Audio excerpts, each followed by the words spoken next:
تو اپنے پاس رکھ لے گا تو فما بلغت رسالتہ، تو نے اپنی رسالت کا حق ہی نہیں ادا کیا۔ اور فرمایا کہ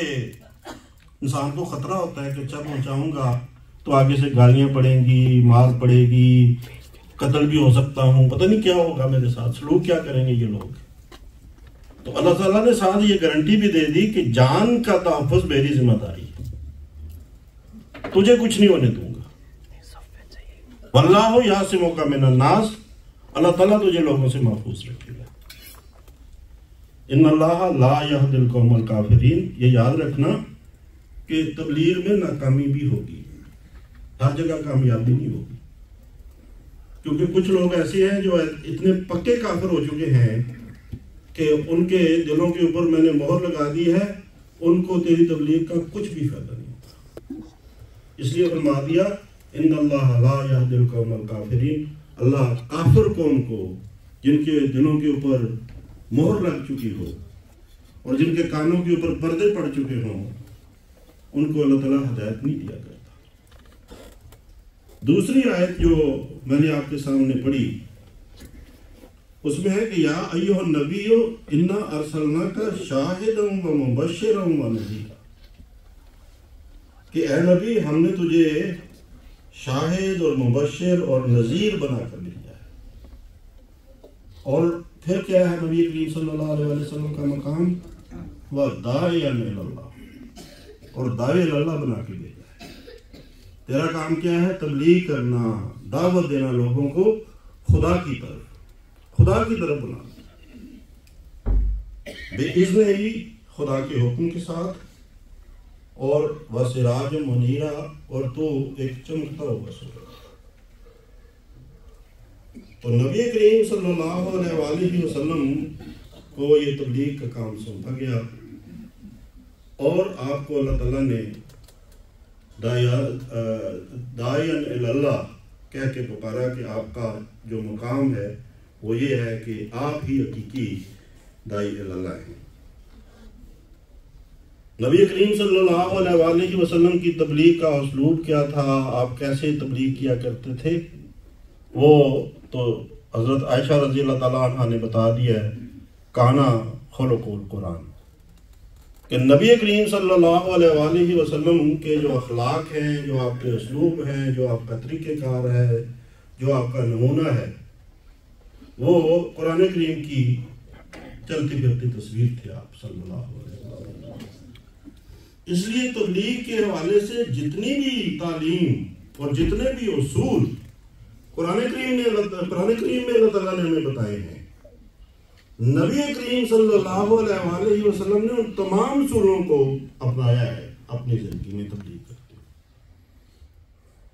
اب جہاں اللہ تعالیٰ نے یہ فرمایا کہ ادعو الی سبیل ربک بالحکمت والموعظۃ الحسنہ، کہ تو نے لوگوں کو بلانا ہے، تیری یہ ذمہ داری ہے، تو داعی اللہ ہے، اور بلے کی ذمہ داری میں نے تمہیں تیرے اوپر ڈال دی ہے، اس لیے تو نے لوگوں کو بلانا ہی بلانا ہے، لیکن حکمت کا دامن نہیں چھوڑنا کبھی۔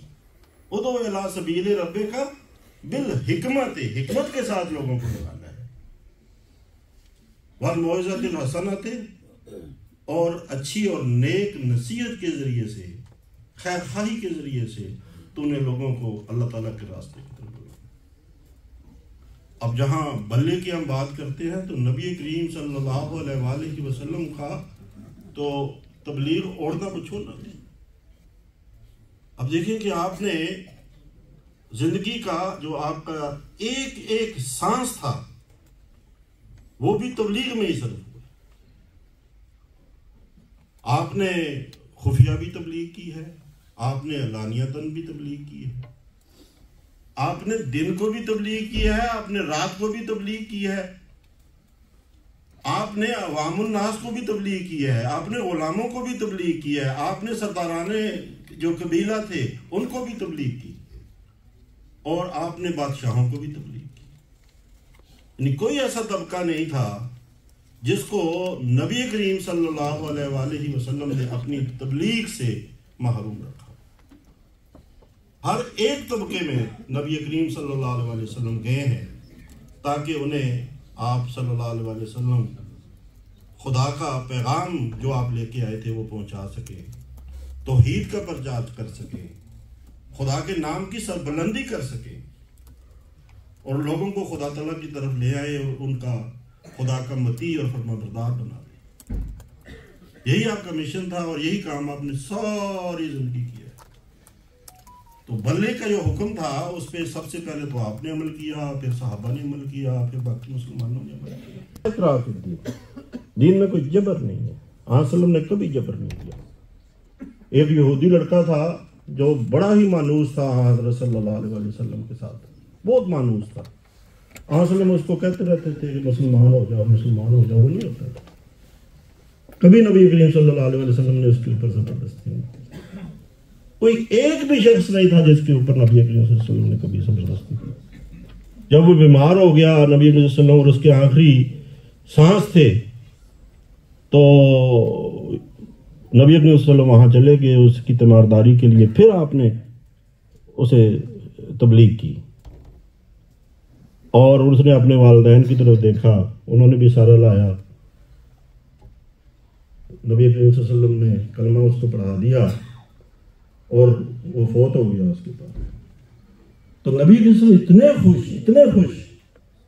کہ ایک روح کو اللہ تعالیٰ نے جہنم میں جانے سے بچا دیا۔ تو نہ جبر کیا اس کے اوپر، اور آخری یعنی جب اس کو ملنے کے لیے گئے ہیں اور وہ اس کی زندگی کی آخری گھڑیاں تھیں تو وہاں بھی نبی کریم صلی اللہ علیہ وسلم کی یہ خواہش تھی کہ یہ اسلام قبول کر لے اور اس طرح یہ جہنم کی آگ سے بچ جائے۔ اور جو حدیث آپ نے سنی نا، صلی اللہ علیہ وسلم نے فرمایا کہ میری مثال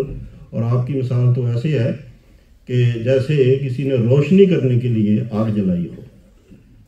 جو میں نے کہا نا میری رکھ میں داخل ہوئے ہیں، تو یہ بھی میری رکھ کا ایک حصہ تھا، تو میں وہ جلائی ہے اور اس آگ کے اندر جلائی تو روشنی کرنے کے لیے تھی، لیکن اس کے اوپر پتنگے آ جاتے ہیں اور اس کے اندر گرنا شروع ہو جاتے ہیں۔ ہم یہ تماشا دیکھتے ہیں کہ آگ جلائی ہو، روشنی جلائی ہو تو اس کے اوپر پتنگے آنا شروع ہو جاتے ہیں اور اس میں گرنا شروع ہو جاتے ہیں، اور جس آگ جلائی وہ پتنگوں کو دور ہٹاتا ہے کہ یہ نہ اس کے اندر جائیں، لیکن پتنگے پھر بھی اس کے اندر۔ آپ صلی اللہ علیہ وسلم نے فرمایا کہ میں تو لوگوں کو ہٹا رہا ہوں اس آگ سے کہ وہ اس آگ کے اندر نہ گریں، لیکن لوگ ہیں کہ وہ اس میں زبردستی گرنا چاہتے ہیں۔ ساری زندگی نبی کریم صلی اللہ علیہ وسلم لوگوں کو آگ میں گرنے سے بچاتے ہیں، اور جو تعلیم دے دی ہے ہمیشہ ہمیں اس کے لیے وہ بھی ایسی ہے کہ وہ بھی لوگوں کو آگ سے بچانے کے لیے ایک زندہ تعلیم۔ مثالیں جو ہیں میں نے نبی کریم صلی اللہ علیہ وسلم کوئی موقع ضائع نہیں دیتے تھے۔ اب دیکھیں کہ جو حج کے لیے لوگ آیا کرتے تھے منا میں جب ٹھہرتے تھے تو نبی صلی اللہ علیہ وسلم وہاں منا میں پہنچ جایا کرتے تھے ان کو پیغام دینے کے لیے۔ مکہ کے نواح میں بعض ایسے مقامات تھے جہاں میلے لگا کرتے تھے، جب وہاں میلے لگتے تو نبی کریم صلی اللہ علیہ وسلم ان میلوں میں چلے جایا کرتے تھے کہ لوگ آئے ہیں وہاں اکٹھے ہوئے ہیں اور وہاں میلوں میں جا کے میں لوگوں سے ملوں گا، باہر سے لوگ آئے ہوں گے تو پتہ نہیں کوئی سعید فطرت میری بات کو قبول کرے، اور وہاں جا کے میلوں کے اندر جا کے تبلیغ کیا کرتے تھے۔ پھر جو مختلف مقامات پہ آپ گئے ہیں باقاعدہ، جیسا کہ طائف کا سفر آپ نے تبلیغ کی خاطر کیا تھا، تو یہ بھی بڑی عجیب بات ہے کہ طائف اتنا دور ہے۔ ہم سمجھتے تھے کہ شاید بڑا قریب ہے،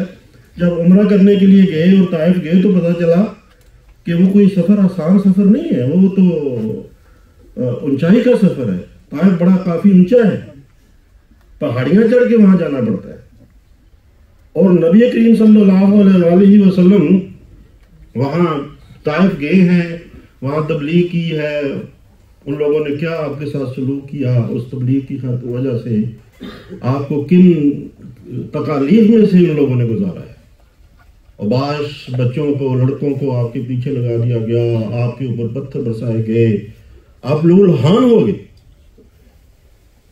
اور آپ کا جو خون ہے وہ آپ کے جوتوں تک پہنچ گیا۔ ایک جگہ آپ نے فرمایا حضرت عائشہ رضی اللہ تعالیٰ عنہ سے کہ عائشہ جو طائف کا دن تھا وہ میرے اوپر بڑا سخت دن تھا،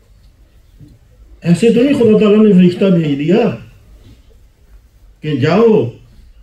کیونکہ اتنی تکلیف محمد مصطفیٰ صلی اللہ علیہ وسلم کو دی گئی کہ اللہ تعالیٰ نے فرشتے کو کہا کہ جاؤ، انہوں نے میرے پیارے کے اوپر اتنا ظلم کیا،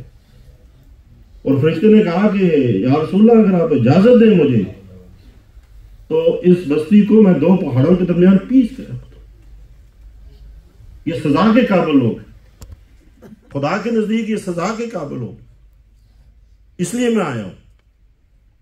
لیکن نبی صلی اللہ علیہ وسلم نے فرمایا نہیں، یہ نہیں مانتے تو ان کی آئندہ نسلیں مانیں گی مجھے، وہ قبول کریں گے، اور انہوں نے قبول کیا۔ اچھا، جو مزیدار بات ہے جو میں کرنے لگا ہوں وہ یہ ہے کہ جب نبی صلی اللہ علیہ وسلم نے اس باغ میں پناہ لی جو عتبہ اور شیبہ کا باغ تھا، انگوروں کا باغ، تو وہاں عتبہ اور شیبہ تو وہاں موجود تھے، لیکن وہ مخالف تھے آپ کے۔ لیکن ایک یہ بھی تھا کہ ہمارا